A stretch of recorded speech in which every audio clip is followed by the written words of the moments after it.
बैप्पी एक गांव के लड़के थे जो भारत के ग्रामीण क्षेत्र में एक छोटे से गांव में रहते थे। वह एक खुश मिजाज बच्चा था जो खेतों में खेलने और जीवन की सरल खुशियों का आनंद लेने से बहुत प्रसन्न था। उनके माता पिता किसान थे और वे हर दिन कड़ी मेहनत करते थे ताकि उनके परिवार के लिए प्रदान कर सकें। चाहे वह एक छोटा बच्चा हो, लेकिन बैप्पी बहुत ध्यानवान और जिज्ञासु था। उसे दुनिया का अन्वेषण करना और नई चीजें सीखना पसंद था। उसके माता पिता उसकी जिज्ञासा का समर्थन करते थे और उसे प्रश्न पूछने और जवाब खोजने के लिए प्रोत्साहित करते थे। एक दिन खेतों में खेलते हुए बैप्पी एक पुरानी किताब पर गिर गया।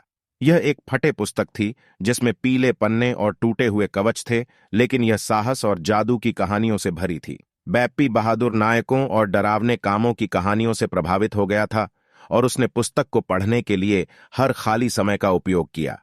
जैसे जैसे उसने और पढ़ा, बैप्पी एक साहस के विचार से अधिक और अधिक मोहित हो गया। वह अपनी किताब के नायकों की तरह अपनी खुद की यात्रा पर निकलने का सपना देखता था। उसके माता पिता ने उसकी साहसिक रुचि को देखा और उसे अपने सपनों को पूरा करने के लिए प्रोत्साहित किया। लेकिन जब एक पड़ोसी गांव को एक भयानक सूखे ने मारा, तब बैप्पी ने वास्तव में अपने बुलावे को पाया।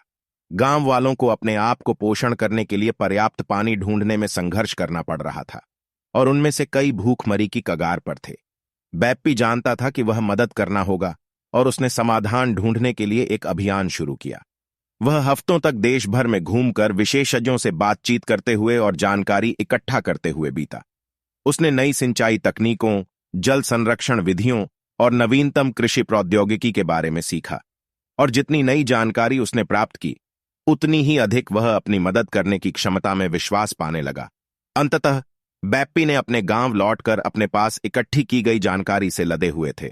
उन्होंने अपने माता पिता और अन्य गांव वालों के साथ लगातार काम किया, जिसमें वह उन नई तकनीकों और विचारों को लागू करने में सहायता कर रहे थे, और धीरे धीरे उन्हें परिणाम दिखाई देने लगे।